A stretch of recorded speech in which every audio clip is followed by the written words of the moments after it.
बदले।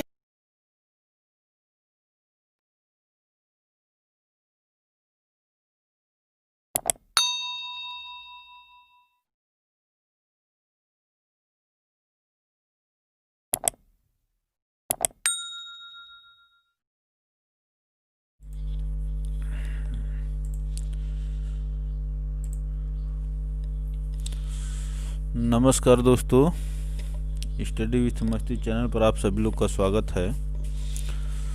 और आज के घटना चक्र के साइंस पार्ट 4 में आप लोग का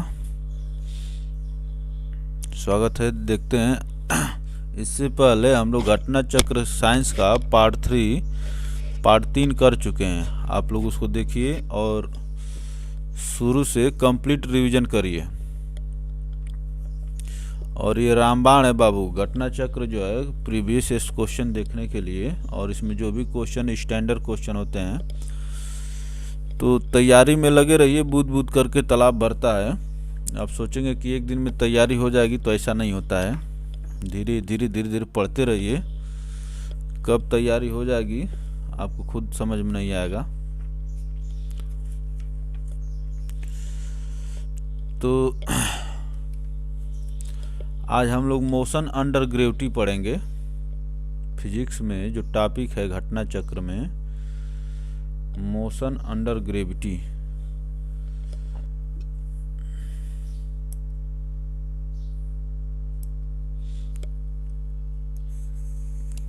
गुरुत्व के अंदर गति जो है आज हम लोग पढ़ेंगे। तो इसमें पहला क्वेश्चन है, who among the following anticipated Newton by declaring that all things gravitate to the earth।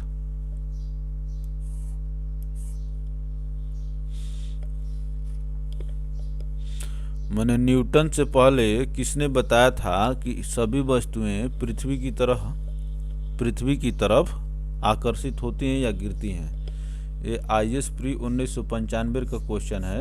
मैं आपको पहले बता चुका हूं कि साइंस में के क्वेश्चन में समय से कोई मतलब नहीं। ये करंट के क्वेश्चन नहीं है जो समय के साथ बदलते हैं। तो न्यूटन से पहले कौन बताया था, बताइए आप लोग। इसका आंसर जो है कमेंट में दीजिए आप लोग। तो ब्रह्मगुप्त नामक भारतीय गणितज्ञ और खगोलविद थे, जो बताए थे कि सभी वस्तुएं पृथ्वी की तरह आकर्षित होती हैं या गिरती हैं। चलिए आगे चलते हैं।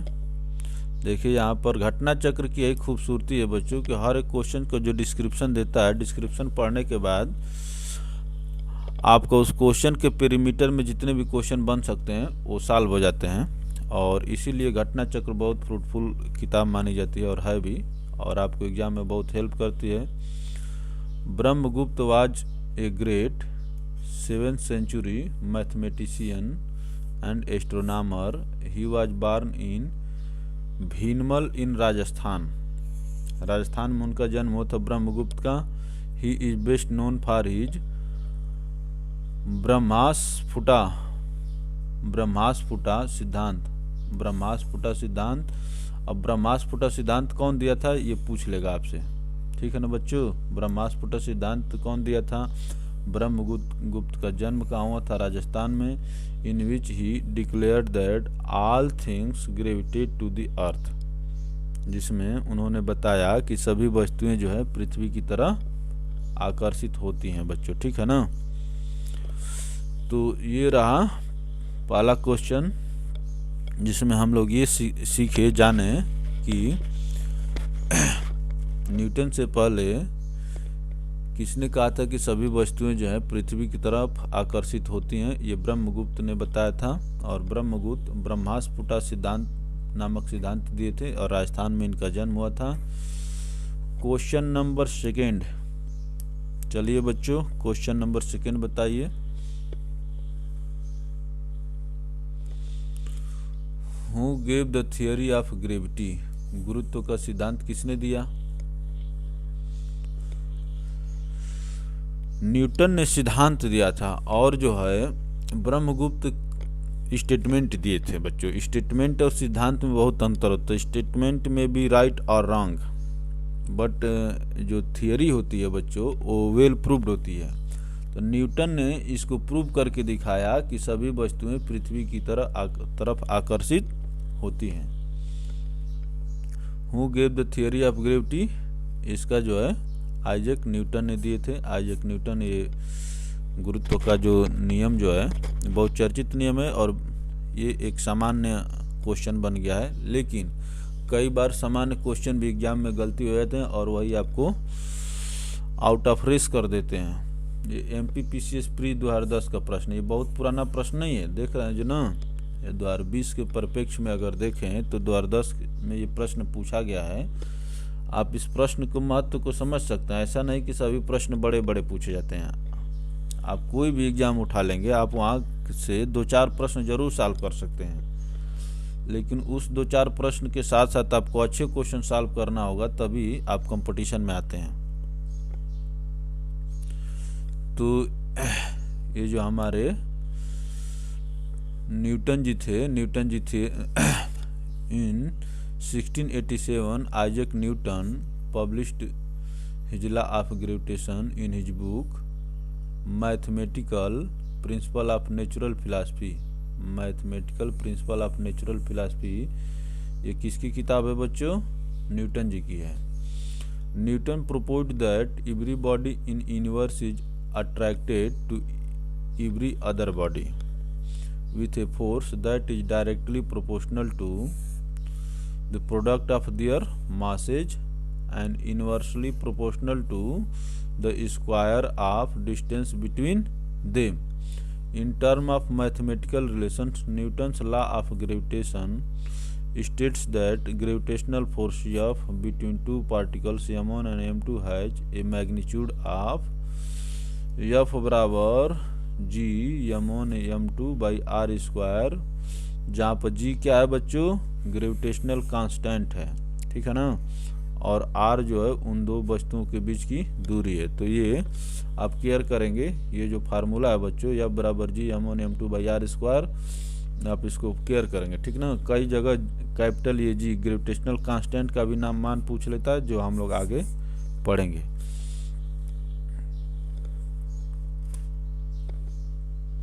F बराबर G m1 m2 by r square. अब देखिए, who propounded the universal law of gravitation. प्रोपाउंड माने प्रतिपादित करना होता है, प्रतिपादित करना।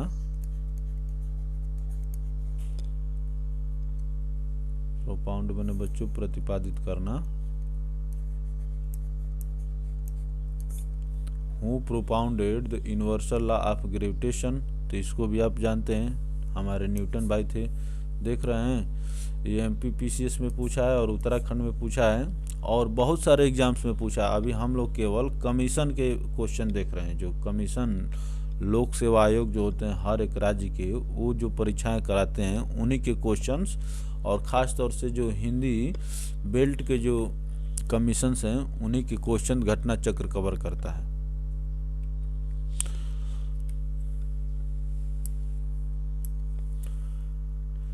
Astronauts in space cannot stand erect. This is because in space, जो खगोलविद होते हैं, जैसे आप जो है ब्रह्मांड में किसी स्पेसशिप में जाएंगे तो आप सीधा खड़े नहीं हो सकते हैं। उसका कारण क्या है बच्चों?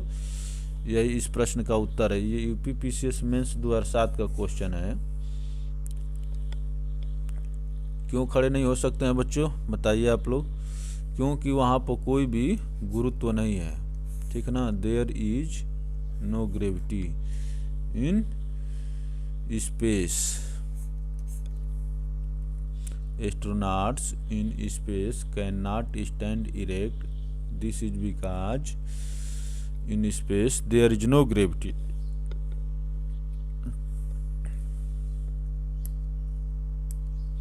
In space, astronauts can stand erect because there is no gravity or microgravity.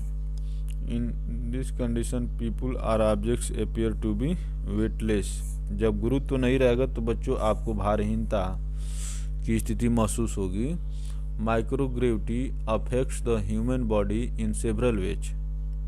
For example muscles and bones can become weaker without gravity. ठीक है बच्चों, मसल्स और बोन, मांसपेशियां और हड्डियां जो हैं ग्रेविटी के अब्सेंस में कमज़ोर महसूस होती हैं। जैसे आप देखेंगे कि स्पेसक्राफ्ट में जब आप जाते हैं तो पेन से, या बहुत ऊंचाइयों पर, पहाड़ों पर आप जाते हैं तो पेन से स्याही अपने आप निकलने लगता है पीछे के माध्यम से। तो उसका कारण क्या है? वहाँ पर प्रेशर कम होता है। तो अगर ग्रेविटी और प्रेशर नहीं रहता तो हम लोग भारहीनता महसूस करेंगे, और प्रेशर नहीं रहेगा तो हम लोग की नसें फट सकती हैं। ठीक है ना बच्चों, यही कारण है कि नसों का भी एक प्रेशर होता है, लेकिन उस प्रेशर से ज़्यादा हमारे वायुमंडलीय प्रेशर होता है, इसीलिए वो इसको मेंटेन रखता है। देखिए, if an apple is released from an orbiting spaceship it will. अगर हम किसी स्पेसक्राफ्ट में चल रहे हैं, जैसे ब्रह्मांड में किसी स्पेसक्राफ्ट में चल रहे हैं और वहाँ से एक एप्पल, हम सेव गिरा दें या कोई भी टुकड़ा गिरा दें तो क्या होगा? रुक जाएगा, चलेगा, या क्या होगा? वही इस प्रश्न का उत्तर है। तो आप लोग बताइए। तो इसमें सी वाला ऑप्शन होगा, move along the spaceship eight the same speed, क्योंकि वहाँ पर ग्रेविटी और वायुमंडल नहीं है। अगर वायुमंडल रहता तो उसको घर्षण करता, फ्रिक्शन करता, तो उसकी स्पीड को कम करता, अंत में उसको नीचे गिरा देता। लेकिन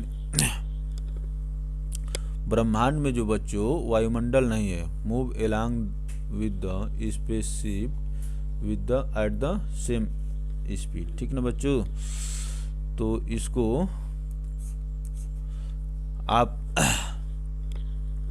अगर एक क्वेश्चन का ऑपरेशन कर करके समझाने लगेंगे, मान लीजिए, तो उसमें समय ज़्यादा लगेगा बच्चों।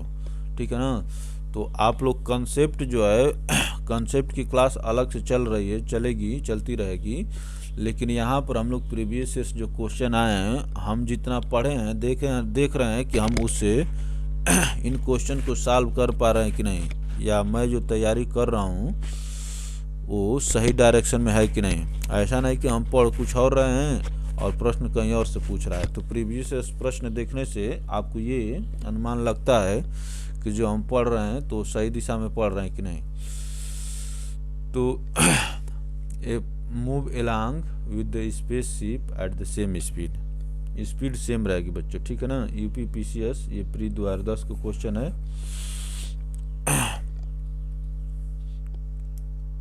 ये वही चीज लिखा है, एट द सेम स्पीड, क्योंकि वहाँ पर कोई ग्रेविटेशन नहीं है और कोई वायुमंडल नहीं है। Leaning tower of Pisa does not fall. पीसा की झुकी हुई मीनार जो है क्यों नहीं गिरती है बच्चों? देख रहे हैं कि पीसा की मीनार इस प्रकार से झुकी हुई है। ठीक है बच्चों, पीसा की मीनार जो है बच्चों झुकी हुई होने के कारण भी क्यों नहीं गिरती है? क्योंकि इसका जो ग्रेविटेशन है, इसके जैसे मान लीजिए, ऐसे मान लीजिए, तो इसका ग्रेविटेशन जो है इसके बेस में जाके गिरता है, इसीलिए वो गिरती नहीं है। यही पीसा के मीनार की खूबसूरती है। Leaning tower of Pisa does not fall because its centre of gravity remains at the lowest position. नहीं, vertical line through the centre of gravity of the tower falls within its base. यही वाला इसका answer होगा, D वाला। Vertical line through the centre of gravity of the tower falls within its base. अगर base से centre of gravity की line हट जाती तो पीसा की मीनार गिर जाती है, लेकिन ऐसा नहीं। उसको जो इंजीनियर और जो बनाए हैं उसको इस तरह से बनाए हैं कि सेंटर ऑफ ग्रेविटी जो है उसकी बेस से गुजरे और वो चलती रहती है।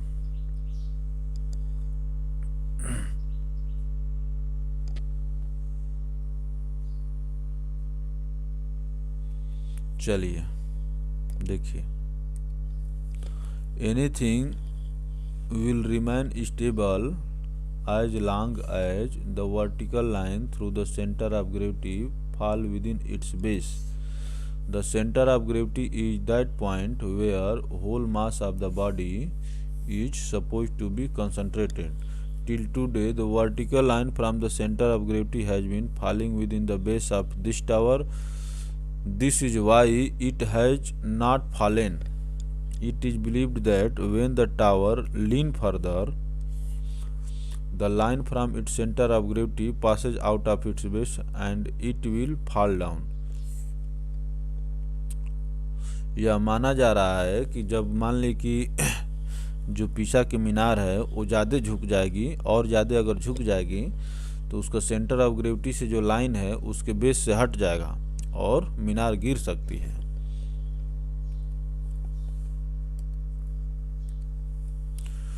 If the distance between the earth and sun were twice what it is now, जो अभी वर्तमान में है उसकी अगर दोगुना हो जाए सन और पृथ्वी के बीच की दूरी, तो gravitational force exerted on the earth by the sun would be होता। कह रहा है कि अगर पृथ्वी और सन के बीच की दूरी को दोगुना कर दें तो जो ग्रेविटेशनल फोर्स अर्थ पर लग रहा है सूर्य के कारण वो क्या होगा। तो हम लोग पढ़े हैं कि F बराबर capital G m1 m2 by r square. तो F बराबर m1 G कर लेते हैं, तो G m1 m2 by r square, m1 से m1 कट जाएगा, G बराबर capital G m2 by r square, जिससे यहाँ m2 जो है सन का मास है। तो हम ही कह रहे हैं कि देख रहे हैं कि G का मान जो है आर पर डिपेंड कर रहा है, वो भी आर स्क्वायर पर। तो अगर हम इसको दोगुना कर देंगे तो 1/4 हो जाएगा, 1/4 ऑफ व्हाट इज नाउ। इसको हम 2 कर देंगे तो 2r का स्क्वायर क्या हो जाएगा बच्चों, 4r स्क्वायर हो जाएगा, तो 4 गुना हो जाएगा। तो ये नीचे है तो इसको 1/4 of what is now.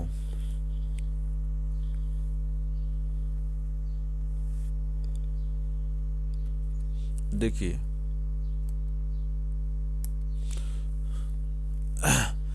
F बराबर G एस का मतलब सन और ई का मतलब अर्थ by r square.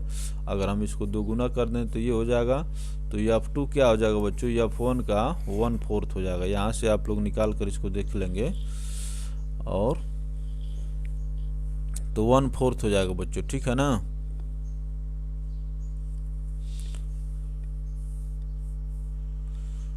According to Newton's universal law of gravitation, gravitational force imposed by the sun on earth, F1 बराबर G ms me by r square। If an object is falling from above, its weight remain.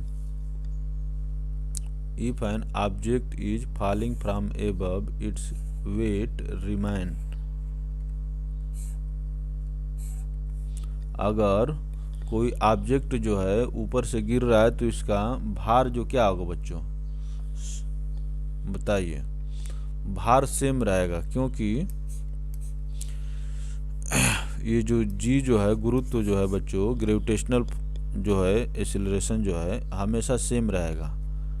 Same में गिर रहा है इसीलिए उसका wait जो होता है, क्योंकि वेट बराबर क्या होता है बच्चों, mg होता है। तो मास तो सेम रहेगा और जी भी सेम है, इसलिए वेट भी क्या होगा, सेम होगा।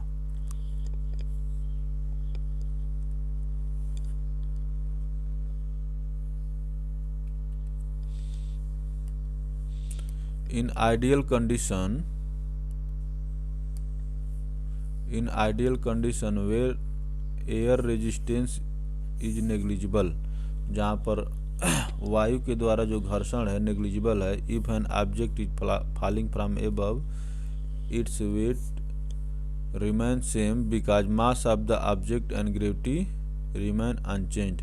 Mass of the gravity, mass and gravity remain unchanged. क्योंकि वेट जो होता है बच्चों मास और ग्रेविटी का मल्टीप्लिकेशन होता है, तो दोनों जब अनचेंज रहेंगे तो ये हाँ, लेकिन अगर जहाँ पर एयर का रेजिस्टेंस को अगर हम लोग मानने लगेंगे तो वहाँ पर अनचेंज नहीं रहेगा, वहाँ पर चेंज होने लगेगा। लेकिन यहाँ पर in ideal condition, if piece of equal size of wood, wax and iron falling from the same height, which one will reach the surface of the earth first? अगर लकड़ी, मोम और लोहे के 3 टुकड़े को जो समान साइज के हों समान हाइट से गिराया जाए तो कौन पहले आएगा? आप बताइए इसको। Reach at the same time, क्यों बच्चों? क्योंकि यहाँ पर एयर का नाम नहीं लिया। अगर यहाँ पर एयर का नाम लिया रहता तब ये जो है बच्चों सेम समय पर नहीं गिरते, लेकिन सबके ऊपर ग्रेविटेशनल फोर्स जी काम कर रहा है, इसीलिए चाहे आपका मास जो भी हो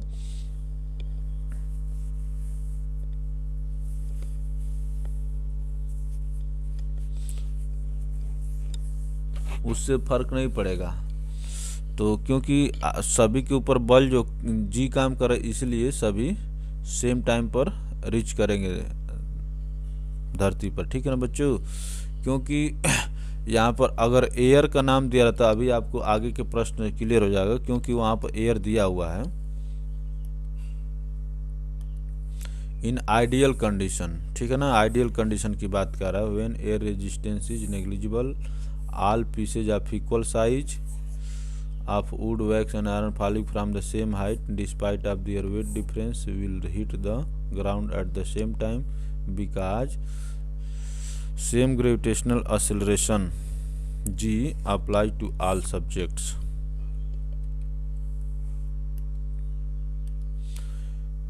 यहाँ पर देखिए एयर आ गया।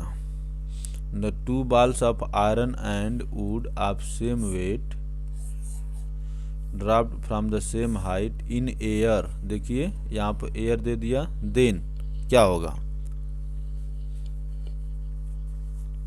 वेट सेम है लेकिन एयर आ गई, तो कहने का मतलब कि वेट सेम रखने के लिए वुड का टुकड़ा बड़ा लेना पड़ेगा, इसलिए वुड का टुकड़ा बाद में गिरेगा, ठीक है ना बच्चों। Wooden balls falls later, wooden balls falls later, यही इस प्रश्न का उत्तर होगा। ये यूपी पीसीएस प्री 1992 में प्रश्न पूछा गया है।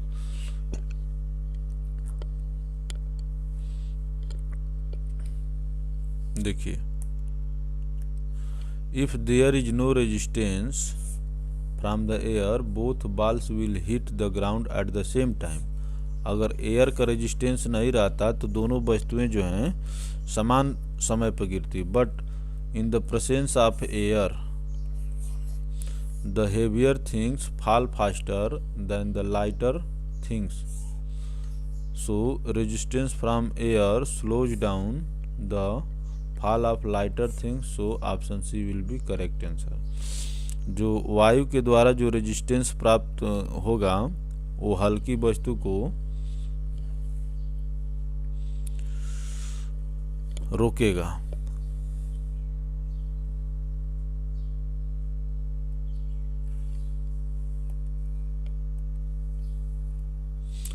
Two balls A and B are of 10 kg and 1 kg respectively. They are dropped simultaneously from a height of 20 meters. Which are of the following is correct? इसमें पूछा है बच्चों कि 10 kg और 1 kg की वस्तुओं को 20 मीटर की ऊंचाई से गिराया जाए तो इसमें से क्या करेक्ट होगा, ठीक है ना बच्चों। तो इसका आप आंसर आप लोग बताइए जल्दी से कमेंट करके, क्योंकि यहाँ पर भी देखिए एयर नहीं दिया है, एयर नहीं दिया है बच्चों, तो क्या होगा? Both A and B will reach the ground at the same time. क्योंकि इससे मतलब नहीं, अगर एयर रहता तो वो माने बाधा उत्पन्न करता, लेकिन ये जो दोनों वस्तुएं जो हैं 10 केजी और 1 केजी वाली वस्तुएं जो हैं ग्रेविटेशनल फोर्स जी के अंतर्गत आ रही हैं।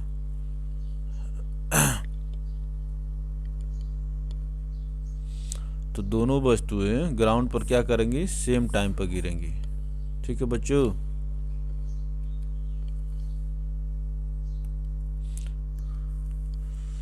देखिए एच बराबर 20 मीटर और शुरुआती जो चाल जो है जीरो होगा, तो ये जो है गति का द्वितीय समीकरण है, तीसरा समीकरण है। वी स्क्वायर बराबर u square plus 2gh, v square बराबर यू स्क्वायर प्लस 2gh। पहला क्या होता है, वी बराबर यू प्लस एटी या जीटी कर लीजिए, और दूसरा क्या होता है, यस बराबर u t plus half g t square होता है, और तीसरा जो आपके सामने दिया हुआ वी स्क्वायर बराबर यू स्क्वायर प्लस 2gh। तो इसमें तीसरे समीकरण के अनुसार अगर चाल आपकी जीरो हो तो अंतिम चाल क्या होगी, वी स्क्वायर वी बराबर √2gh। ठीक है ना बच्चों। तो यहाँ पर देख रहे हैं कि इसमें जो है मास से कोई मतलब नहीं है। सिंस द हाइट ऑफ, और एच जो है दोनों वस्तुओं को समान है, since the height of both the balls are equal and the formula for final velocity जी भी is not dependent on the mass of the ball. Ball के मास पर डिपेंड नहीं है। Thus both the balls will reach the ground at the same time.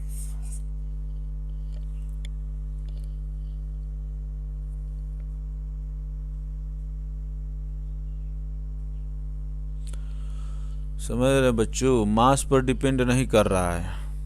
अगर air ना दिया हो तो मास पर डिपेंड नहीं कर रहा है। अगर आप समान ऊंचाई से गिरेंगे तो एक समय पर पहुंचेंगे। ठीक ना। और देखिए क्वेश्चन नंबर 12 में क्या दिया, एसर्शन कथन और कारण दिया है। ये एसर्शन माने कथन होता है, ओरिजिन कारण आप समझ ही रहे हैं।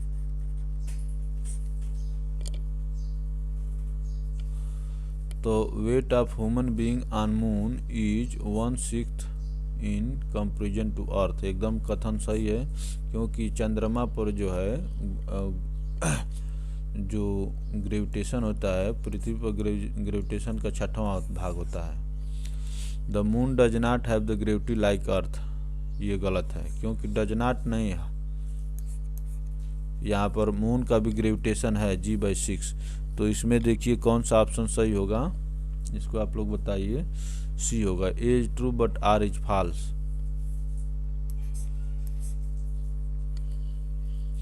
ए is true but R is false. ये छत्तीसगढ़ पीसीएस प्री में 2008 में प्रश्न पूछा है।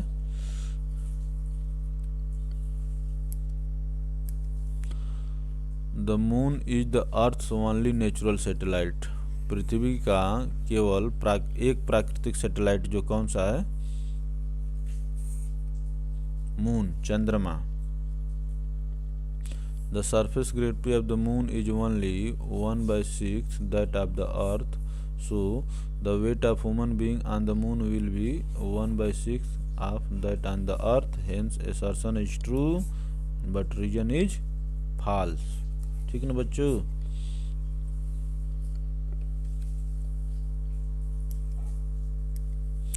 Weight of any body is, weight क्या होता है, तो हम लोग ये जानते हैं कि वेट बराबर mg होता है। तो मास तो किसी भी वस्तु का हर जगह सेम रहता है, लेकिन अगर g चेंज होगा तो उसके साथ साथ आदमी का वेट भी चेंज होगा। ठीक है ना। तो इसमें क्या होगा, जैसे हम लोग देखे हैं कि पृथ्वी इस रूप में है, अपने पोल्स पर जो है ये नॉर्थ पोल हो गया और ये साउथ पोल्स हो गया। ये पोल्स पर क्या है बच्चों, पृथ्वी चपटी है। तो हम लोग F बराबर G m1 m2 by r square फार्मूले से हम लोग देखते हैं कि g बराबर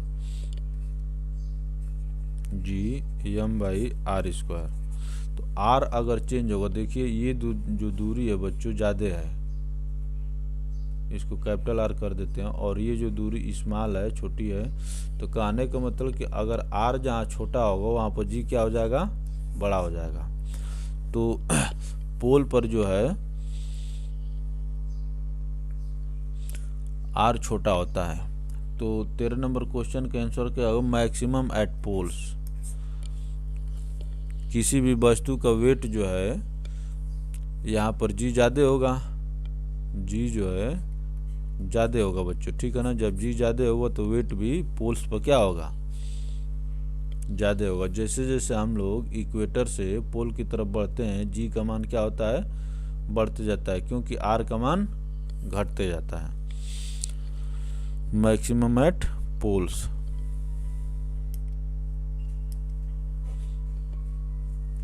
देखिए इस फार्मूले से g बराबर g/r² से हम लोग देखते हैं g is proportional to 1/r²।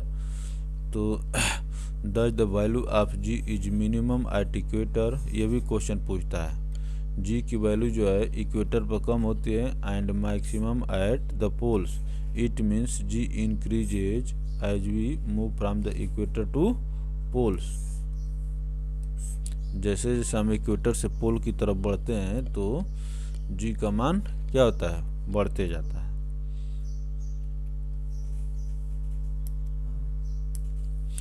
Wait of human body is,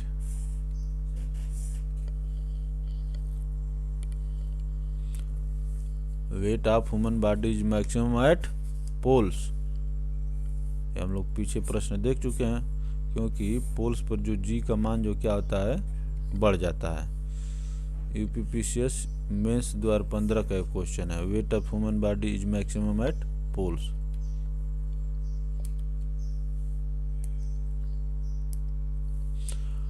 the variation of displacement d with time t in the case of a particle falling freely under the gravity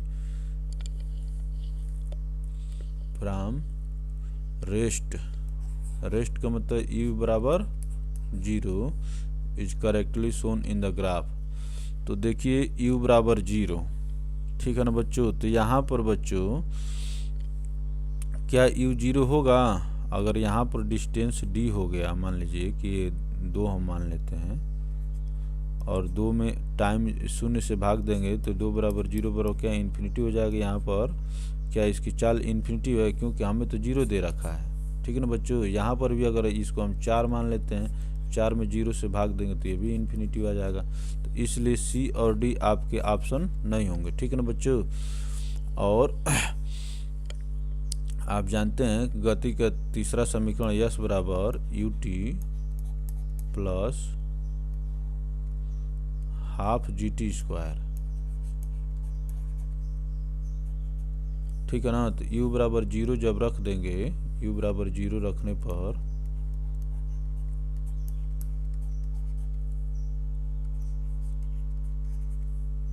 तो yes बराबर क्या हो जाएगा बच्चों, 0 प्लस इतना, तो yes बराबर half GT²।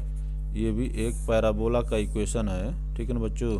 तो पैराबोला सीधा नहीं होता है, तो इसलिए आपका ये वाला ऑप्शन क्या होगा बच्चों, करेक्ट होगा।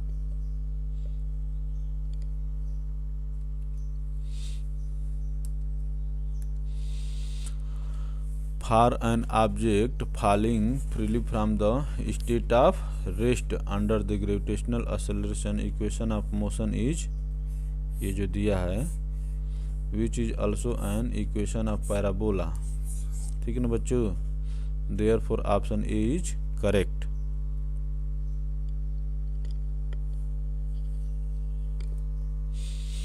ये जो ऑप्शन बी देख रहे हैं, केवल ये सीधा होने से गलत हो गया, नहीं तो ये भी 0 से शुरू हो रहा है, ये भी 0 से सही हो रहा है। ये मेरा इक्वेशन कह रहा है कि पैराबोला होगा, लेकिन ये स्ट्रेट लाइन दिखा रहा है, इसीलिए बी वाला गलत हो गया बच्चों।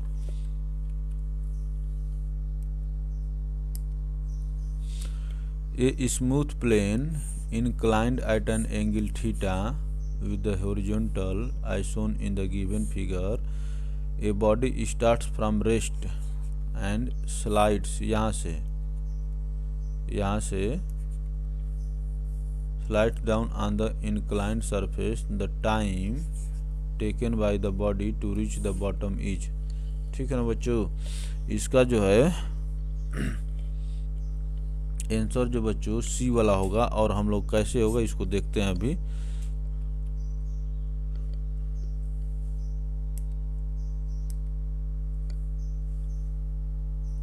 जैसे आप देख रहे हैं कि ऐसे दे रखा था, इसको यल दे रखा था, इसको एच दे रखा था, इसको थीटा दे रखा था। तो थीटा से जुड़ा होता है जो ये साइन थीटा वाला होता है बच्चों, ठीक ना। तो अगर ये अंदर जी के अंतर्गत काम कर रहे हैं तो ये क्या हो जाएगा, जी कास थीटा, और ये क्या हो जाएगा, जी साइन थीटा। क्योंकि आप निकाल के देखिएगा तो इसमें यही आता है। और देखिए, the body is placed on the smooth plane inclined thus it move under the G sine theta. क्योंकि ये तो जो बच्चे नीचे की तरफ काम करेगा, इस तरह से काम करेगा, और ये इस तरह से काम करेगी। जी साइन थीटा जो है नीचे की तरफ काम करेगा। Instead of g we know that it starts moving from rest, therefore initial speed u बराबर 0। और इस फार्मूले पर आइए, गति का तीसरा समीकरण है s equal to u2 plus half g t square. तो यहाँ पर यल दूरी तय करेगा, यल दूरी बराबर, और ई 0 रखें तो हाफ जी साइन थीटा इस गुरुत्व के अंतर और टी स्क्वायर। तो यहाँ से 2l टी स्क्वायर, और इसमें से टी बराबर इतना हो जाएगा। तो now we know that sine theta बराबर H by L. Sine theta बराबर क्या होता है, लंब बटा कर्ण, लाल बटा कक्का बराबर 1 बटा लाल,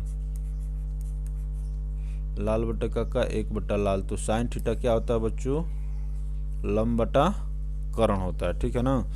तो साइन थीटा बराबर एच बाई यल। तो यल बराबर क्या हो जाएगा, इधर h by sine theta. Putting this value of l equation we get T बराबर क्या मालूम चल जाएगा बच्चों, 1 by sine theta 2h by g. तो यही हमको पूछा था कि कितना समय लगेगा, तो यही इसका आंसर होगा बच्चों, ठीक है ना। अब देखिए इसमें क्या कह रहा है, a ball is dropped from the top of a high building with a constant acceleration, what will be its velocity after 3 second. Acceleration जो बच्चों क्या होता है, या तो पॉजिटिव होता है या नेगेटिव होता है। तो 9.8 जो बच्चों मीटर प्रति सेकेंड स्क्वायर जो है, आप 3 बार बढ़ाएंगे तो क्या होगा, 9.8 गुणे 3 मीटर प्रति सेकेंड स्क्वायर आपकी चाल हो जाएगी। तो ये क्या हो जाए, 29 और ये 8 तरीके 24, 27 2 29 हो जाए आपका। इसमें क्या होगा बच्चों, सी वाला आंसर सही होगा। 29.4 मीटर प्रति सेकेंड। अच्छा ये सेकेंड, ये सेकेंड स्क्वायर नहीं हो, क्योंकि यहाँ पर हम ये जो किससे गुणा किए, टी है ना बच्चों, तो यस एक सेकेंड वाले को कम कर देगा। तो 29.4 मीटर प्रति सेकेंड।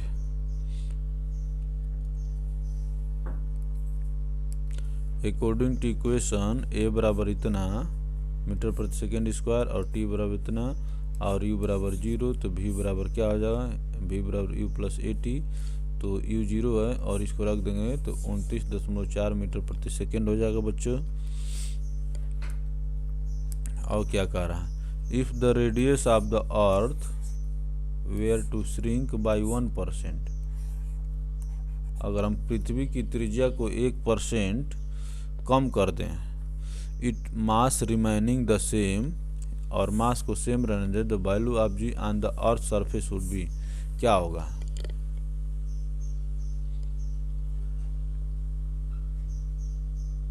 Increase by 2%। अभी हम लोग इसका एक्सप्लेनेशन से देख लेंगे, वहाँ पर लिखा हुआ जल्दी जल्दी मैं आपको समझा दूंगा। IS प्री 2003 का प्रश्न है और कैसे होगा देखिए। ये वाला फार्मूला हम लोग जानते हैं, after shrinking 1% new radius will be इतना। कैसे होगा? जैसे R है ना बच्चों, R में अगर 1% कम करना है तो 99% हो जाएगा, 99% को 100 हो जाएगा, बराबर ये 2 अंक पर दशमलव लगा दिया, इसलिए R इतना हो गया, ठीक है ना। तो G डैश बाई जी जब हम लोग वो करेंगे, तुलना करेंगे, तो पहले R था, अब इतना हो गया, ऐसे करके R स्क्वायर का जो 1.02 आ जाएगा। और हम ही कह रहे हैं कि G1 है और G डैश क्या है बच्चों 1.02, तो हम ही कह रहे हैं कि कितना इंक्रीज हो गया, G डैश जो है कितना इंक्रीज हो गया, 0.02 बाई 1 इंटू 100 कर दीजिए। तो इसमें 100 से गुणा करेंगे तो दशमलव यहाँ पर आ जाएगा परसेंट, 2% बच्चों जो क्या होगा इंक्रीज कर जाएगा।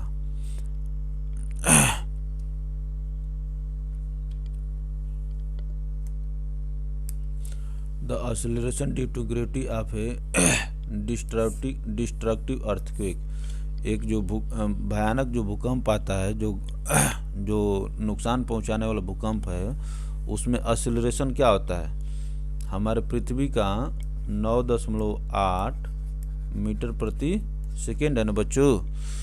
तो मीटर प्रति सेकेंड है, तो इसको हम क्या करेंगे, सेकेंड स्क्वायर होता है, तो इस मीटर को हम लोग किस में बदलेंगे, देख रहे हैं कि हर जगह सेमी में दिया है, तो 9.8 को बच्चों आप सेमी में बदलने के लिए 100 से गुणा करेंगे तो क्या हो जाएगा 980 हो जाएगा सेमी प्रति सेकेंड स्क्वायर।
तो बच्चों थोड़ा टेक्निकल फॉल्ट हो गया था,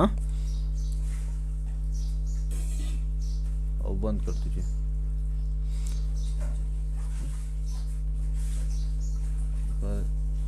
धीरे धीरे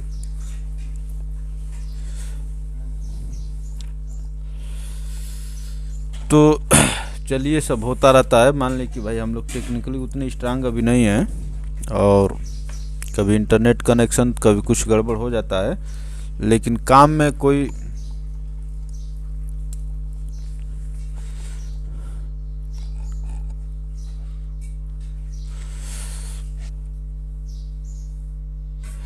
हम लोग 19 नंबर क्वेश्चन पढ़ लिए थे और 20 नंबर क्वेश्चन देखना है बच्चों।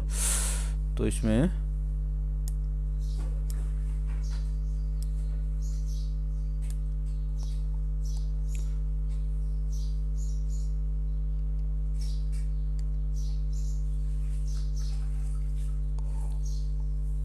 Ritesh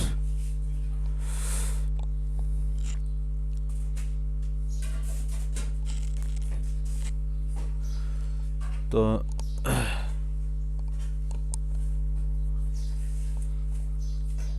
mass of a body on earth is 100 kg।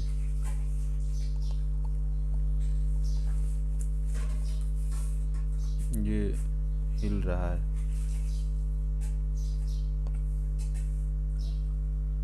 ये हिल रहा है अपने।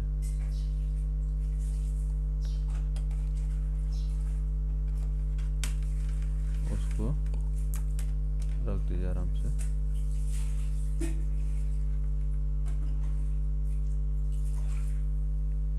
Oscillation due to gravity, mass of the body on the earth is 100 kg. If acceleration due to gravity on the moon is g/6,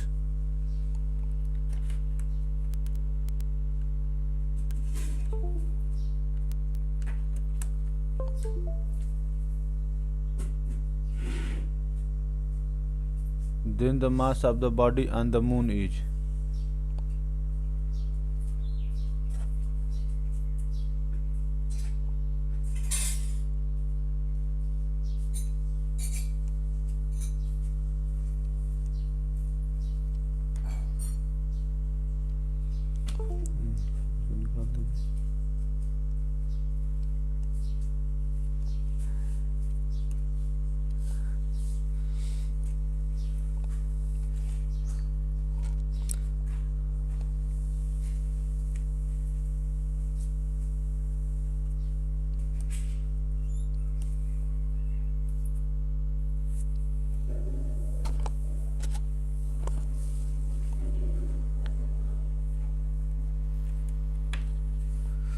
वही था, समझ रहे हैं ना। रुको रुको रुको, हाँ अभी बच्चों जो माउस का फॉल्ट हो गया था, तो अब देखिए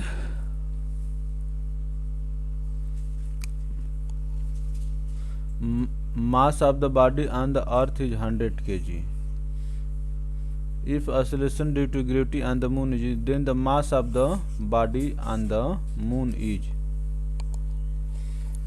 तो बच्चों यहाँ पर मास 100 kg दिया और यहाँ पर आपसे मास ही पूछ रहा है, तो मास में गुरुत्व का कोई मतलब नहीं होता है। यहाँ पर आपका उत्तर सी वाला हो जाएगा, यहाँ पर आपका 100 kg उत्तर होगा। क्योंकि बच्चों देखिए मैं आपको एक बार और बता रहा हूँ,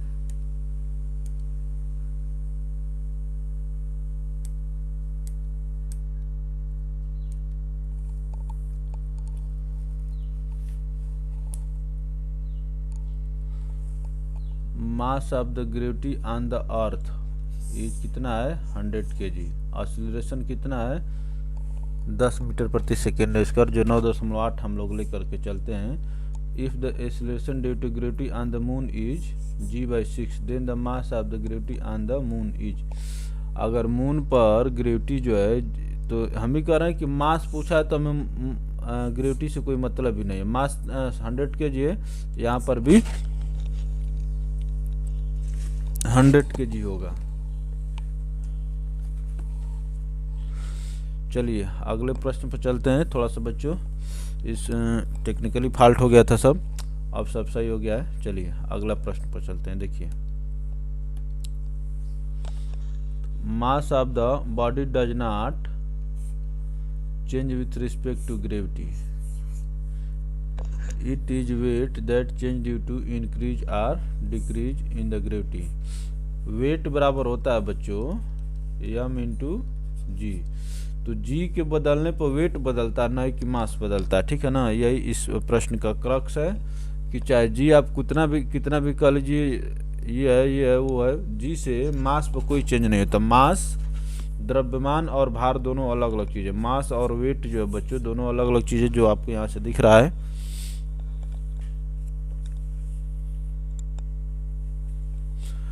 और इसमें देखिए 21 नंबर क्वेश्चन दिया है, वेटलेसनेस भारहीनता इज क्या है। जब ग्रेविटी शून्य होती है बच्चों तो आपको भारहीनता महसूस होता है। जीरो ग्रेविटी,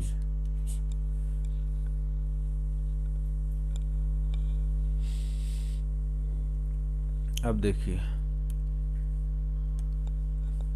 वही जब आपका बच्चों ग्रेविटी शून्य होगा तो आपको भारहीनता महसूस होगी। इसमें देखिए, the earth travels in its orbit at a speed of approximately इतना kilometre per hour, why do we not feel this high speed. हम ही कह रहे हैं कि पृथ्वी जो है 4400 किलोमीटर प्रति घंटा की स्पीड से चल रही है, लेकिन ये गति हमको महसूस क्यों नहीं होती है? ये गति जो हमको महसूस क्यों नहीं होती है बच्चों? क्योंकि our relative speed with respect to the earth along the earth orbit is 0। मैं आप लोग को एक बात बताता हूँ। जैसे हम लोग किसी कार में चल रहे हैं, हम लोग किसी कार में बैठे हुए हैं, ठीक है ना बच्चों, हम लोग किसी कार में बैठे हुए हैं और कार मान लीजिए कि 120 की स्पीड से चल रही है, तो हमको ये कैसे आभास होता है कि कार चल रही है और इतने स्पीड से चल रही है? अगर हम ये कहें कि कार एक समान चाल से चल रही है और एक ऐसे प्लेन पर चल रही है जहाँ पर आपको कोई भी झटका महसूस ना हो, तो आपको ये मालूम ही नहीं होगा कि आप कार में बैठे हुए हैं। क्यों? क्योंकि जिस स्पीड से कार चल रही है उसी स्पीड से आपकी शरीर भी चल रही है, तो इसलिए आपको मालूम नहीं होगा। लेकिन हम लोग कार में बैठकर और आंख निकाल के खिड़की से टुकुर टुकुर ताकते रहते हैं, इसलिए आपको ये महसूस होता है कार चल रही है। उसके बाद भी कार की स्पीड भी समान नहीं रहती है और रोड भी ये अमेरिका नहीं, यहाँ पर खच के रहते हैं, कहीं ठेंगना भर नीचे तो कहीं ठेंगना भर ऊपर, ठीक ना बच्चे? तो इसी कारण हमें लेकिन पृथ्वी की गति में ऐसा नहीं है, इसलिए हम लोग पृथ्वी की गति 4400 किलोमीटर प्रति घंटा होने के बावजूद भी हम लोग उसको महसूस नहीं कर पाते हैं। Our relative speed with respect to Earth along the Earth orbit is 0। वही इस चीज को दिया है। आप लोग घटना चक्र एक बहुत अच्छी किताब है, आप लोग पढ़ लीजिए और वहां से भी रिवीजन करिए। The Earth spin and moves through space in orbit around the sun। अर्थ जो है दो प्रकार की गति करती है, स्पिन भी करती है और रोटेशनल भी करती है। We do not feel this movement because we are spinning and moving through space with earth. हम लोग पृथ्वी के साथ साथ हम लोग भी गति कर रहे हैं। Since we are standing on earth we move as much and as fast as the earth moves. One way to recognize the earth movement is to look at objects that are not attached to earth। अगर आप पृथ्वी पर खड़े होकर ऐसे वस्तुओं को देखेंगे जो पृथ्वी से अटैच नहीं है, तब आपको पृथ्वी की गति महसूस होगी, ठीक ना बच्चों? ये वही चीज़ दिया है इसी चीज़ के बारे में। चलिए आगे चलते हैं हम लोग। If the gravitational force of the earth suddenly disappears, which are of the following will be the correct consequence। अगर पृथ्वी पर से गुरुत्व जो है बच्चों अचानक हट जाएगा तो आपको क्या क्या होगा? तो क्या होगा?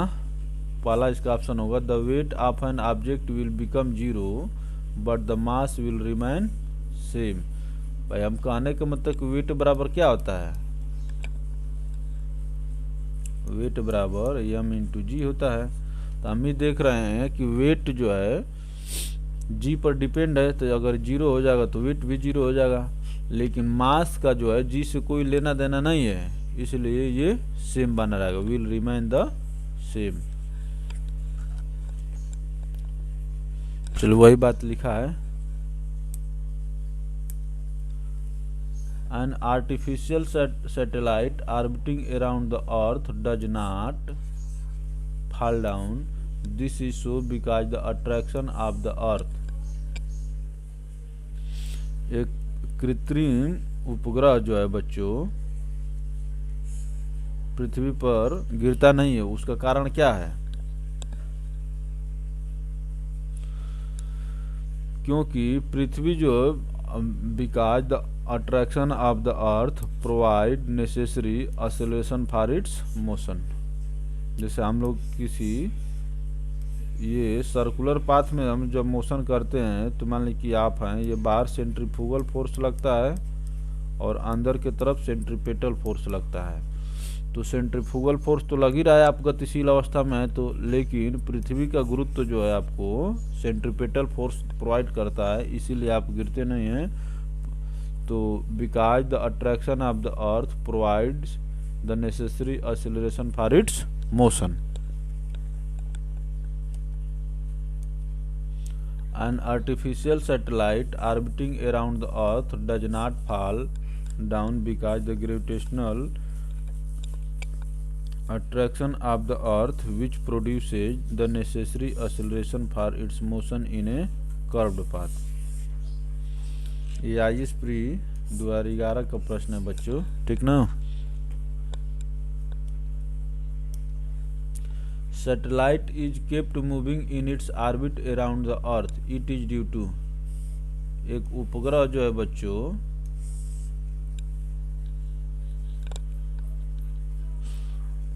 अपने माने ऑर्बिट में मूव करता रहता है, उसका कारण क्या है? सेंट्रीपेटल फोर्स है। क्यों बच्चों? यही जो पिछले प्रश्न में हम बताए थे कि उस पर सेंट्रीफ्यूगल फोर्स तो लग रहा है, लेकिन पृथ्वी का जो ग्रेविटेशनल फोर्स है उसको सेंट्रीपेटल फोर्स प्रोवाइड करता है, इसीलिए वो गिरता नहीं है। यूपीपीसीएस मेंस 2013 का प्रश्न है। सेंट्रीपेटल फोर्स और सेंट्रीफ्यूगल फोर्स को आप समझेंगे। Centripetal force is a real force that counteract the centrifugal force. ये सेंट्रीपेटल फोर्स जो है सेंट्रीफ्यूगल फोर्स को मेंटेन करता है and prevents the objects from flying out, keeping it moving instead with uniform speed along a circular or elliptical path. Gravity is centripetal force. Gravity is the centripetal force that keeps planet moving around the sun and satellite moving around the planet. भाई देखिए planet means क्या होता है? ग्रह होता है बच्चों, ठीक है ना। और सैटेलाइट मीन्स क्या होता है? उपग्रह होता है। तो ये सेंट्रीपेटल फोर्स ही है जिसमें सूर्य जो हमको सेंट्रीपेटल फोर्स प्रोवाइड करता है उससे ग्रह बंधे रहते हैं, और ग्रह जो सेंट्रीपेटल फोर्स प्रोवाइड करता है उससे उपग्रह बंधे रहते हैं। A geosynchronous satellite continuously active in its orbit due to centripetal force which is obtained by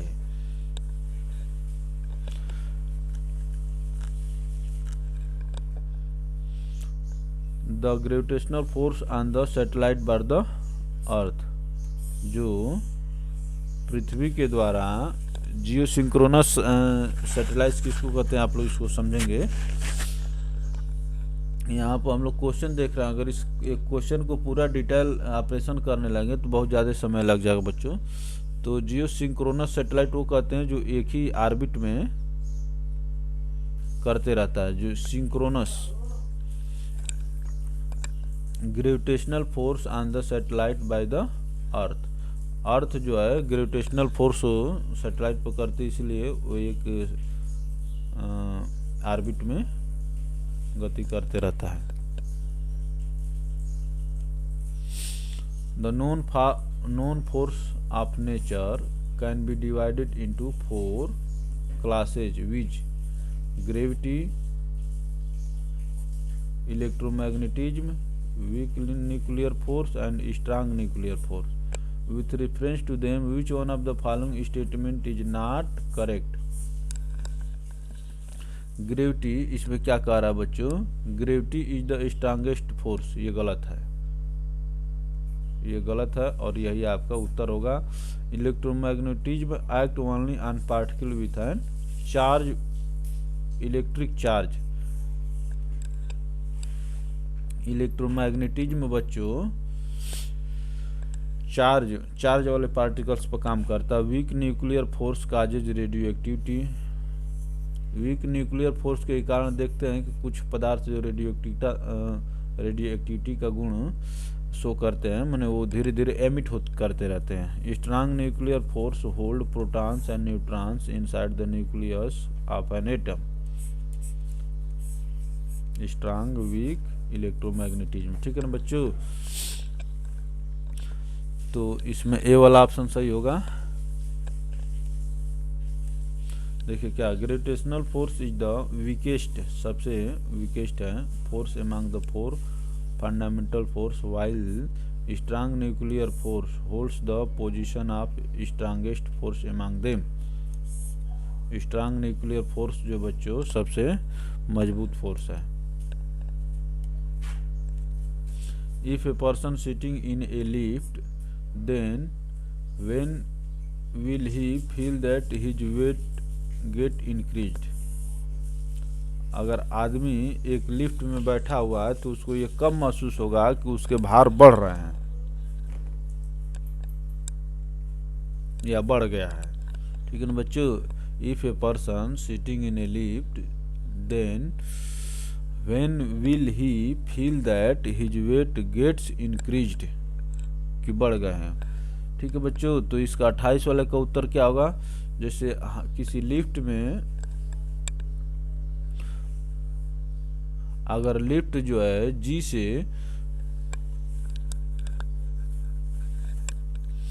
अगर लिफ्ट ऊपर की तरफ जा रहा है तो आप क्या महसूस करेंगे कि आपका भार बढ़ा हुआ है, और नीचे की तरफ आ रहे हैं तो आपको भार घटा हुआ महसूस होगा। उसमें भी कई कंडीशन है, लेकिन ऊपर जो है बढ़ा हुआ महसूस होता है। When the elevator going upward expeditiously, ठीक है ना बच्चों। जब लिफ्ट जो है ऊपर की तरफ जा रहा है तो आपको आपका अपना भार बढ़ा हुआ महसूस होगा। ये कैसे होता है, जैसे जो गुरुत्व जो नीचे जो है लगता है उसका आप अपोज करते हैं, वही आपको गुरुत्व महसूस होता है।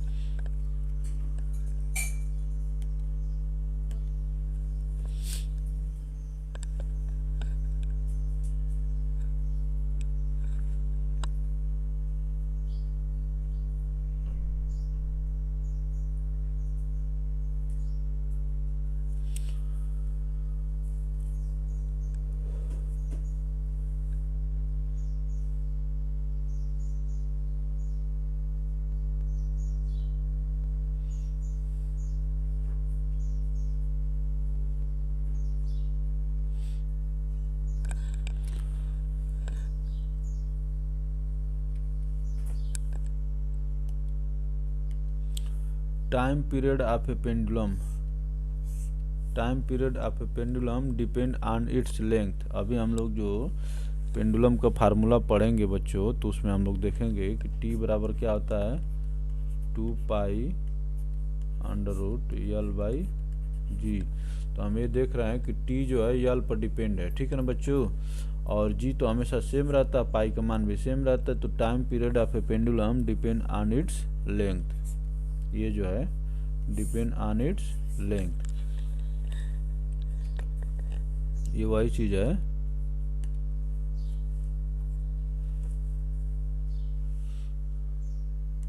अगर यल बढ़ेगा तो टाइम पीरियड भी बढ़ जाएगा, और यल घटेगा तो घट जाएगा।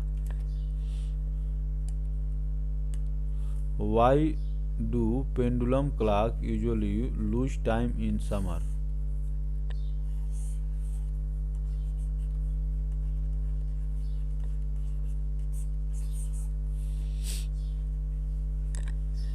Why do pendulum clock usually lose time in summer?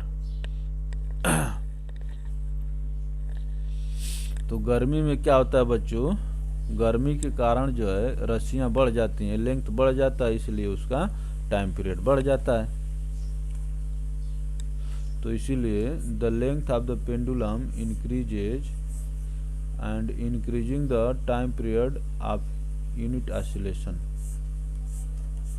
ठीक है ना बच्चों।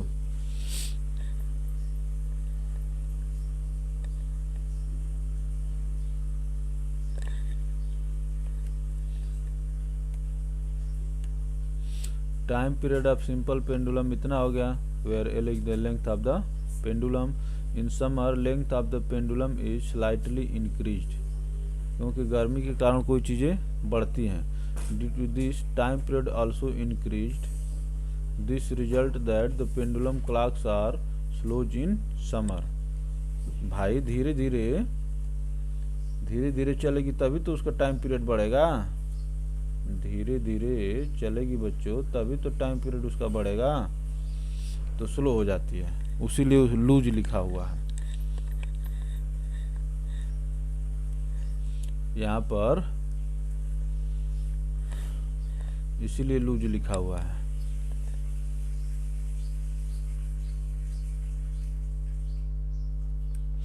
टाइम पीरियड बच्चों कब बढ़ेगा, अब देखिए, a girl is swinging on A swing in A sitting position, when the girl stands up the period of the swing wheel. मान लीजिए कि ये झूला है और कोई लड़की यहाँ पर बैठ के झूल रही है, ठीक है ना बच्चों। तो कहने का मतलब कि यहाँ पर बैठी हुई है तो इसका सेंटर ऑफ ग्रेविटी नीचे है, लेकिन जब खड़ी हो जाएगी इस तरह से तो इसका सेंटर ऑफ ग्रेविटी ऊपर हो जाएगा। तो ये जो है ये पहले कैपिटल यल है और ये स्मॉल यल छोटा हो जाएगा। तो यही कह रहा है कि a girl is swinging on A swing in A sitting position when the girl stands up the period of the swing wheel. क्या हो जाएगा, तो पीरियड क्या होता है, टी बराबर 2π√L/g होता है। तो अगर यल छोटा हो जाएगा तो टाइम पीरियड क्या हो जाएगा, छोटा हो जाएगा। तो 31 का आंसर क्या होगा बच्चों, ए वाला, B shorter.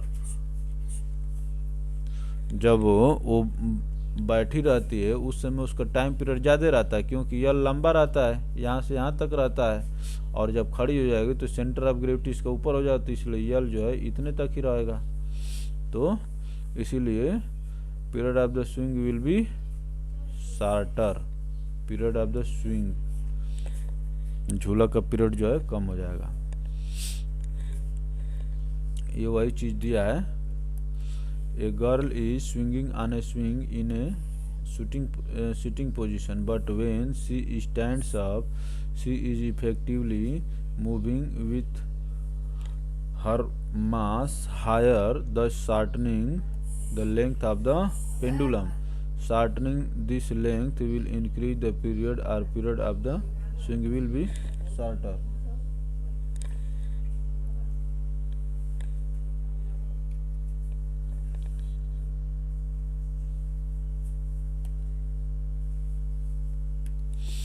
Consider the following statement: a simple pendulum is set into oscillation, a simple pendulum।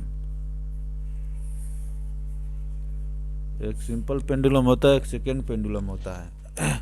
Second pendulum वो होता है जिसका वो 1 पीरियड जो है 2 सेकेंड का, उसको सेकेंड पेंडुलम कहते हैं। ये भी पूछ लेता है।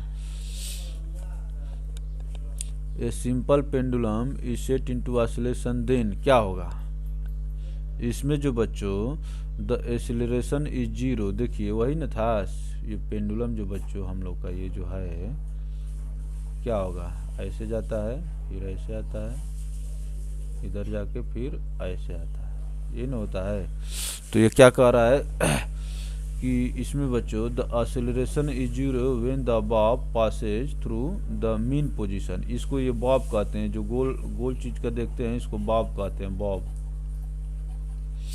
और इसको मीन पोजीशन कहते हैं। तो acceleration is 0 when the Bob Passage through the mean position.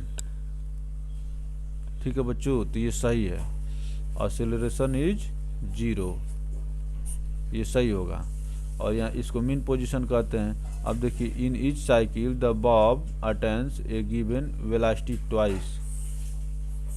ये भी बात सही है। क्यों सही है, क्योंकि यहाँ पर जो स्पीड होगी यहाँ पर वही स्पीड यहाँ पर भी होगी। और देखिए, both acceleration and velocity of the bob are 0 when it reaches its extreme position during the oscillation. यहाँ पर जब पहुँचेगा तो वेलोसिटी 0 होगी बच्चों, ठीक है ना, एक्सीलरेशन 0 नहीं होगा। तो इसलिए ये वाला तीसरा वाला गलत हो गया, ये सही, ये सही। The amplitude of oscillation of simple pendulum decreases with time, ये भी है। तो इसलिए बच्चों आपका सी वाला आंसर क्या हो जाएगा, सही हो जाएगा। ये IAS प्री द्वार 1 का प्रश्न है बच्चों, ठीक ना। तो इसमें आप समझ गए ना, इसमें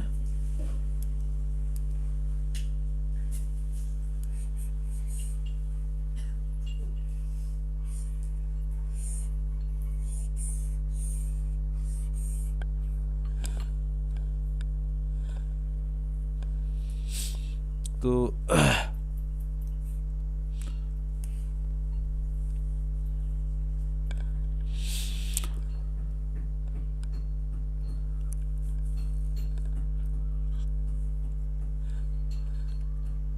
देखिए उसी के बारे में दिया है बच्चों। When an object which is in simple periodic motion Passage through it's mean, mean के बारे में कहने का मतलब कि बच्चों इसको, इस पोजीशन को मीन पोजीशन कहते हैं, ठीक है ना। इस पोजीशन को जैसे यहाँ से ऐसे आकर ऐसे जब गति करता है ना, तो इसको मीन पोजीशन कहते हैं, इसको मीन पोजीशन कहते हैं।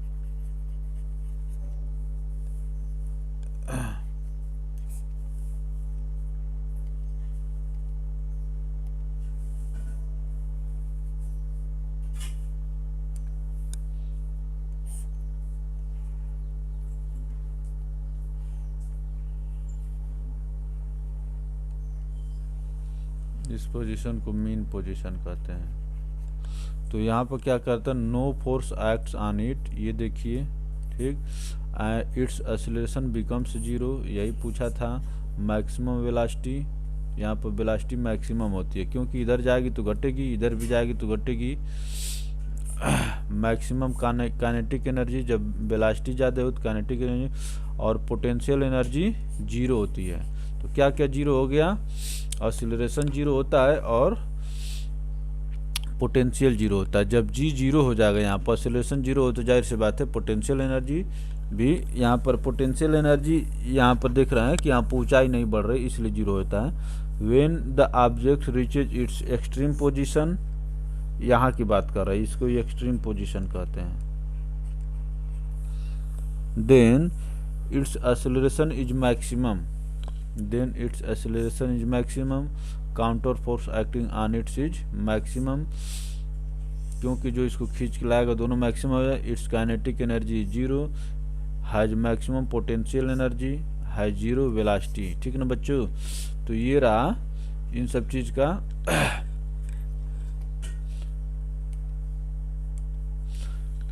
ए pendulum clock can run faster इन,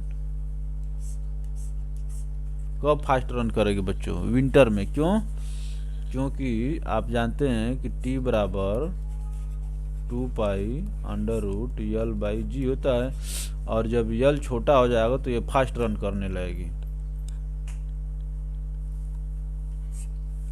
और ठंड में ये पेंडुलम क्लॉक रन फास्टर, ठंड में जो है बच्चों कोई चीज़ सिकुड़ती है तो सिकुड़ कर छोटा हो जाएगी, इसीलिए वो फास्ट रन करने लगता है।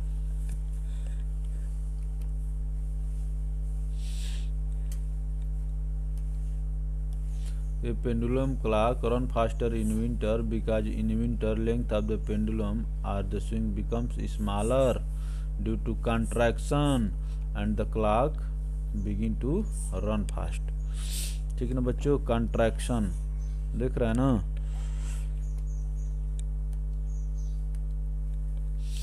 अर्थ escape velocity is, ये तो आपको याद करना पड़ेगा। अर्थ escape velocity कितना होता है बच्चों, 11.2 km/s², डी वाला। The term escape velocity means minimum speed that each moving object must have to escape from the gravitational field of the celestial body and move outward into space. The escape velocity of the earth is 11.2 km/s, second 11.2 kilometre बच्चों प्रति second की गति से आप किसी अगर पत्थर को फेंक देंगे ऊपर तो फिर दोबारा लौट के नहीं आएगा धरती पर। What will happen if an object is thrown into space with the speed of 8 km per second? ये तो चला आएगा। 11 से कम है कि नहीं है ये बताइए। 11.2 से 8 कम है कि नहीं? कम है ना, तो वापस नहीं जाएगा। 35 क्या है? It will return to the earth. भाई जब 11 या 11.2 से ज़्यादा 11.2 या 11.2 से ज़्यादा किसी वस्तु को तेज से फेंकेंगे तो वो वापस चली जाएगी, वो ऊपर चली जाएगी, रिटर्न नहीं आएगी। लेकिन 8 से, ये तो 8 किलोमीटर प्रति सेकंड से भेज रहा है, तो ये जो है वस्तु जो है नीचे चली आएगी।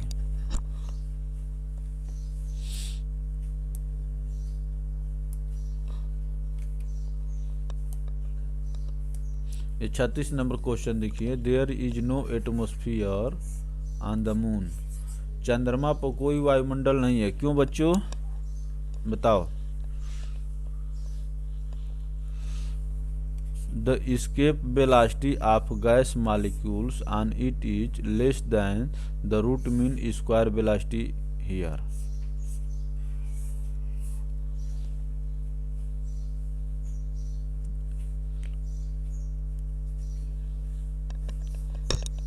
तो कहने का मतलब कि जो आप जानते हैं कि चंद्रमा पर गुरुत्व है जो बच्चों, पृथ्वी पर गुरुत्व का 1/6 है, तो वहाँ पर गुरुत्व कम है तो इसके वेलोसिटी कम जरूरत पड़ेगी, और जो वहाँ पर गैसों की वेलोसिटी है वो इसके वेलोसिटी से ज़्यादा है, इसलिए मोटा मोटी वो ऊपर उड़ जाती हैं, वहाँ पर वातावरण नहीं बन पाता। तो ये यूपीपीसीएस मेंस 2012 का प्रश्न है। The escape velocity of gas molecules on it is less than the root moon square velocity here। ठीक ना बच्चों? तो ये रहा आज का प्रश्न, इसको देख लेते हैं। The moon has no atmosphere because the value of acceleration due to gravity on the surface of the moon is small। ठीक है ना बच्चों? जी वहाँ पर स्मॉल है, therefore the value of escape velocity on the surface of the moon is small। कम जरूरत है तो इसलिए गैसें उड़ जाती हैं बच्चों, ठीक ना? तो आज के लिए इतना ही, और अंत में चलते चलते ये जो है चैनल को लाइक और सब्सक्राइब करना ना भूलिएगा, और अपडेट रहिए और अपना पढ़ाई जो है जारी रखिए। बूंद करके तालाब भरता है बच्चों, धीरे धीरे पढ़ते रहेंगे तो काम हो जाएगा।